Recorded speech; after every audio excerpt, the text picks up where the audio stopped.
ఆ ఇద్దరు ఫుల్లుగా మద్యం సేవించారు. రోడ్లపై ఇష్టం వచ్చినట్లు ప్రవర్తిస్తున్నారు. ఎదురుగా వస్తున్న వాహనాలకు అడ్డంగా నిలుస్తున్నారు. అలా తన వాహనానికి అడ్డంగా వచ్చారని ఓ డ్రైవర్ వారిని నిలదీశాడు. దీంతో వారిద్దరు రెచ్చిపోయారు.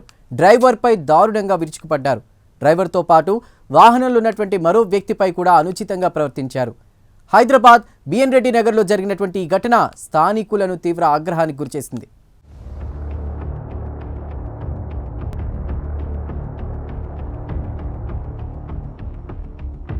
కోటి ఆసుపత్రి నుంచి ఓ చిన్నారిని అంబులెన్స్ ద్వారా ఇంటికి తీసుకెళ్తున్నారు. బిఎన్ రెడ్డి సిగ్నల్స్ వద్ద ఇద్దరు యువకులు దారికి అడ్డంగా నిలిచారు.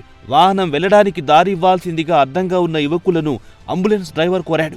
అంబులెన్స్లో రోగి ఉన్నా కూడా ఆ దుండగులు దాదాపు అరగంట పాటు వాహనాన్ని నిలిపివేశారు. అంతేకాకుండా వారంతటితో ఆగకుండా అంబులెన్స్ డ్రైవర్, సెక్యూరిటీ గార్డుపై అనుచితంగా ప్రవర్తించారు. వారిద్దరిని దారుణంగా చితకొట్టారు. యువకులిద్దరూ పూర్తిగా మద్యం సేవించి ఉన్నారని, మద్య మత్తులు దారుణంగా ప్రవర్తించారని అంబులెన్స్ డ్రైవర్ తన ఆవేదన వ్యక్తం చేశాడు. పైలట్ నానా, నేను అంబులెన్స్ సైడ్ నుంచి వెళ్తున్నాను. వెళ్తుంటే వచ్చే సైడ్ నుంచి పక్క నుంచి వచ్చేవాడు సరైన వేసుకొని పోరా అబ్బాయి అంటున్నాడు. అనగా ఆడొచ్చి సైడ్కి వచ్చి మమ్మల్ని ఇద్దరు మస్తు కొట్టించారు. ఆడాడు పేషెంట్ వాళ్ళు మస్తు ఫుల్ ఇద్దరు ఉన్నారు. ఫుల్ ఆవిరి కొడుకులు తాగున్నారు, ఫుల్ తాగున్నారు.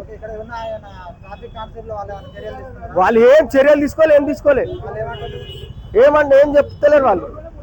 వాళ్ళు మా దగ్గరికి రాలే, ఏం అడగలే, మమ్మల్ని దగ్గరికి ఏం సంబంధించలే. వాళ్ళు అలాగే పేషెంట్ చూస్తూ ఇగో పేషెంట్ ఇన్నారు. ఏమైందమ్మా?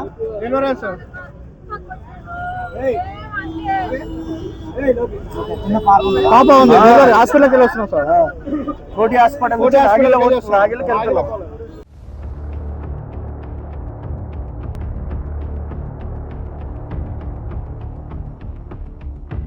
ఈ దుశ్చర్యతో రోగుల ప్రాణాలకు ప్రమాదం కలిగించే ఇలాంటి ఘటనలపై స్థానికులు తీవ్ర ఆగ్రహం వ్యక్తం చేస్తున్నారు. భవిష్యత్తులో ఇలాంటి సంఘటనలు పునరావృతం కాకుండా ఉండాలంటే పోలీసులు కఠిన చర్యలు తీసుకోవాలని వారు డిమాండ్ చేస్తున్నారు. ఈ ఘటనపై Vanasthalipuram police station inspector Mahesh వివరణ ఇస్తూ ఈ సంఘటనకు సంబంధించి ఇప్పటికే ఇద్దరిని అరెస్ట్ చేశామని, కేసు నమోదు చేస్తున్నామని తెలిపారు. ప్రజల భద్రత కోసం అంబులెన్స్కు దారివ్వడం ప్రతి ఒక్కరి సామాజిక బాధ్యత అని వైద్య వర్గాలు చెబుతున్నాయి.